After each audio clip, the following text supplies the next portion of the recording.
एक अंग्रेजी में आजकल शब्द आया है लिव इन रिलेशनशिप, बहुत चल रहा है। इसका मतलब है बिना विवाह के साथ साथ रहना। 2 दिन एक के साथ रहना, 3 दिन दूसरे के साथ, 5 दिन तीसरे के साथ, महीने चौथे के साथ, 2 महीने 5वें के साथ, साल भर में 10-20 बदल दो। ये आज की परंपरा नहीं है, हजारों साल की है। तो विवाह होता नहीं है, बिना विवाह के ही सब होता है। तो विवाह की परंपरा भी नहीं है, मान्यता भी नहीं है, इसलिए विवाह करना कराना वहां कुछ महत्वपूर्ण बात नहीं मानी जाती। अब जहां सेक्स संबंध ही जिंदगी का सारा उत्कर्ष है, चरम है, तो वहां फिर मान्यता क्या है? वहां मान्यता यह है कि स्त्री और पुरुष ऐसे ही हैं जैसे इस्तेमाल करने वाली वस्तुएं। जब तक मजा देती हैं इस्तेमाल करो, जिस दिन नहीं देती है फेंक दो, नहीं ले आओ। तो महिला जब तक आनंद दे रही है तब तक रखो, जिस दिन बेकार हो गई घर के बाहर निकालो, दूसरी ले आओ, बाजार में मिलती है।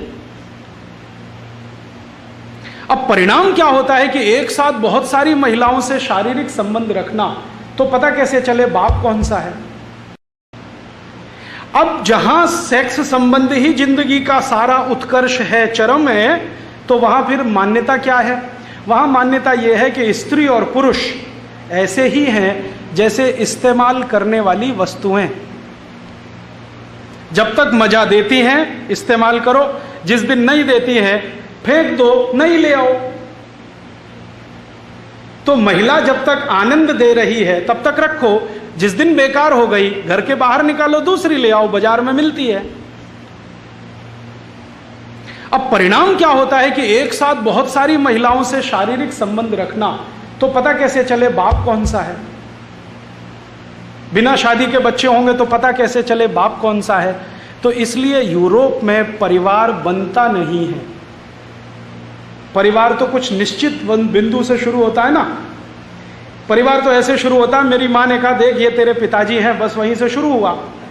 वहां कोई माँ ये कह नहीं सकती कि ये तेरे पिताजी, पता ही नहीं है उसको कौन सा पिताजी है। और ये 1-2 साल नहीं रहा है, 2500 साल ये रहा है। और 2500 साल में कम ज्यादा होता रहा। आज भी 2006 में यूरोप में यही चल रहा है। मैक्सिमम लोग लिव इन रिलेशनशिप में हैं, धर्म पत्नी और पति बनके नहीं, गर्लफ्रेंड बॉयफ्रेंड हैं, पति पत्नी नहीं। जो हमारी परिभाषा है ना पति पत्नी की, नहीं है। तो वहां फिर होता क्या है? वहां फिर होता यह है कि जब इतने सारे लोगों से इतने तरह के संबंध आप रखें, तो सबसे ज्यादा वेनरल डिसीजेस, सेक्स जनित रोग सबसे ज्यादा इसी समाज में, सबसे ज्यादा। और आजकल तो आप सुनते हैं ना बार बार, वफादार रहो, एक ही पत्नी से संपर्क रखो, नहीं तो ये हो जाएगा, ये हो जाएगा। यूरोप में ये कहानी 2500 साल से ऐसे ही चल रही है।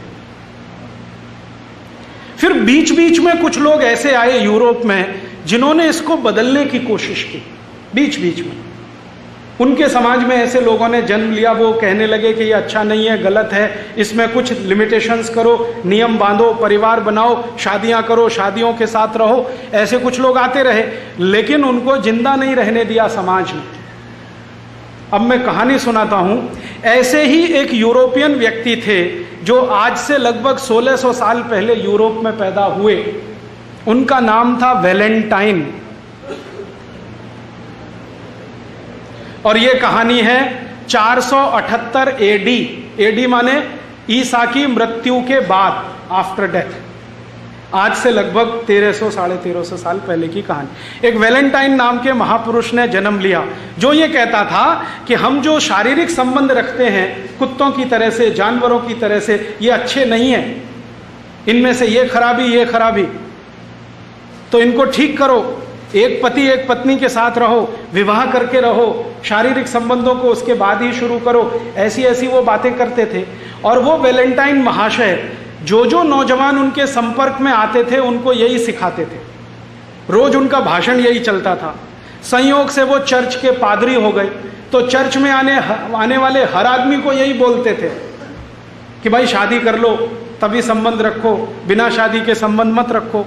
तो कोई कोई उनसे पूछता था कि आपको ये वायरस कहां से घुस गया, ये तो यूरोप में है नहीं कहीं। तो वो कहते थे कि आजकल मैं ईस्टर्न फिलॉसफी का अध्ययन कर रहा हूं, उसमें ये समझ में आ रहा है। ईस्ट समझते, ये ईस्ट माने भारत। आज से 1600 साल पहले, 1700 साल पहले का भारत, पूरा ईस्ट लगभग वही था।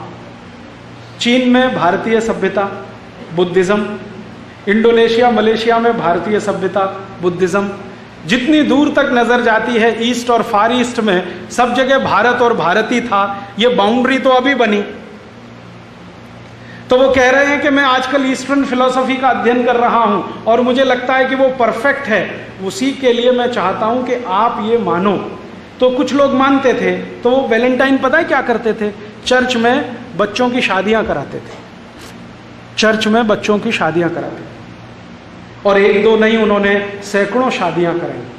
जिस समय ये वैलेंटाइन हुए उस समय रोम में एक राजा था, उसका नाम था क्लॉडियस, बड़ा राजा था, सम्राट है, चक्रवर्ती सम्राट। क्लॉडियस ने कहा कि ये जो आदमी है वैलेंटाइन, हमारी यूरोप की परंपरा को बिगाड़ रहा है। हम बिना शादी करके रहने वाले लोग, मौज मजे में डूबने वाले लोग, और ये सबको शादियां करवाता फिर रहा है। तो क्लॉडियस ने एक दिन आदेश दिया कि वैलेंटाइन को पकड़ के लाओ। तो गया वैलेंटाइन को पूछा, तुम ये क्या गलत काम कर रहे हो, अधर्म फैला रहे हो, अपसंस्कृति ला रहे हो, हमको ये मंजूर नहीं है, वगैरह वगैरह। तो उसने कहा कि मुझे ऐसा लगता है कि यही ठीक है। तो क्लॉडियस ने उसकी एक न सुनी और उसको फांसी की सजा का आदेश दे दिया। तो 14 फरवरी सन 498 को वैलेंटाइन को फांसी हो गई। आरोप क्या था कि वो बच्चों की शादियां कराते हैं, इसलिए फांसी हो गई। माने शादी कराना जुर्म है, तो फांसी हो गई।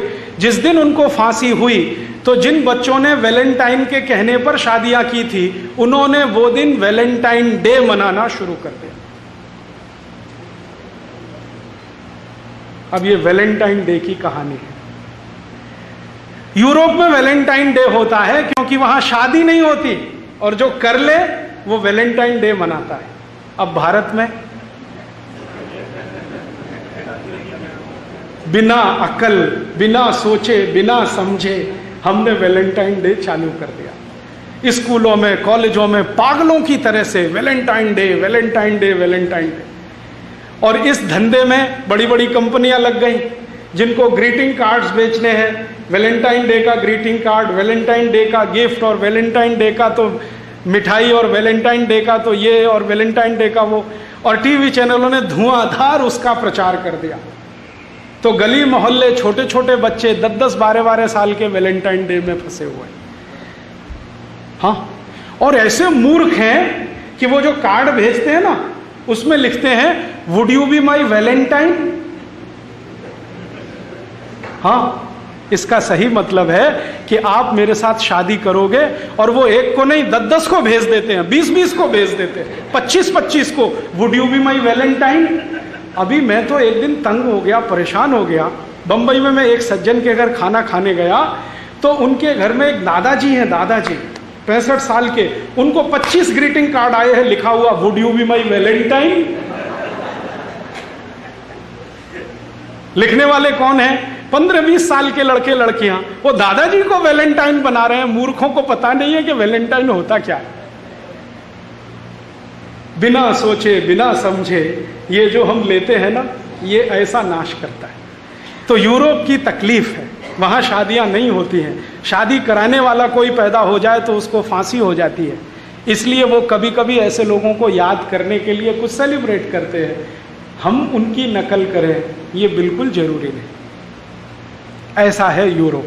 थोड़ा आगे चलें, बहुत इंटरेस्टिंग बात।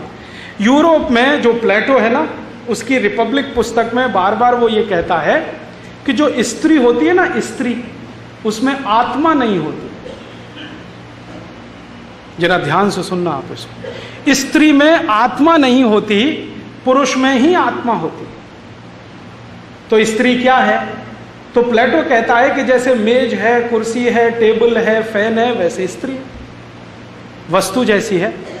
जब चाहो फेंक दो, जब चाहो उठा लो, उसमें आत्मा नहीं होती। वही प्लेटो अपनी किताब लॉज में लिखता है कि चूंकि स्त्री में आत्मा नहीं होती, इसलिए वो सत्य असत्य का विवेक नहीं कर सकती।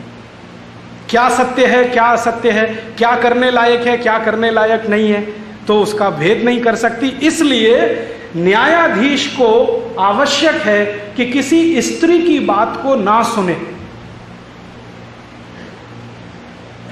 तो यूरोप में कानून बना कि कोई भी मुकदमे में स्त्री की गवाही स्वीकार नहीं की जाएगी। ये कानून बना यूरोप में, और ये कानून 1950 तक लागू रहा। आज से मात्र 60 साल पहले तक या 55 साल पहले तक ये पूरे यूरोप में, France, Germany, Sweden, Switzerland, Denmark, Norway, Belgium, सब देशों में ये कानून कि स्त्री की गवाही अदालत में स्वीकार नहीं होगी।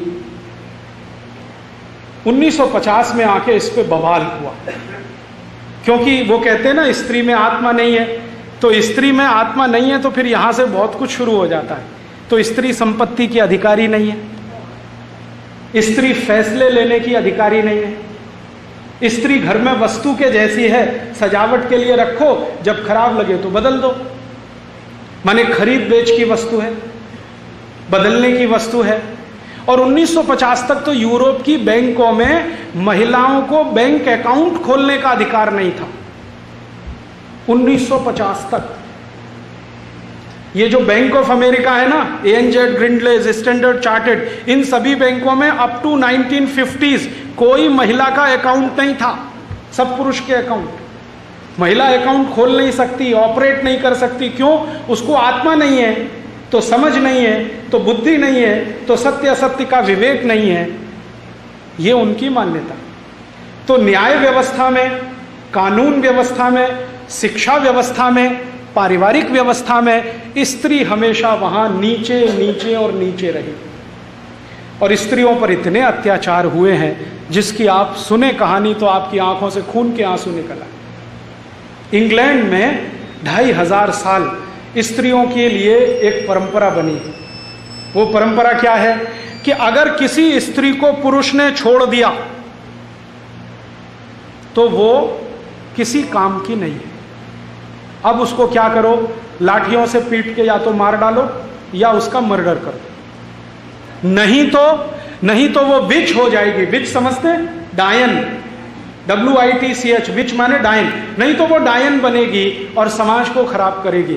तो जिस स्त्री को पुरुष ने छोड़ दिया, या तो पत्नी के रूप में, या रखेल के रूप में जिसको कैप्ट कहते हैं, या कॉल गर्ल के रूप में, या वैश्याओं के रूप में, उन सब स्त्रियों को जलाकर मार डाला।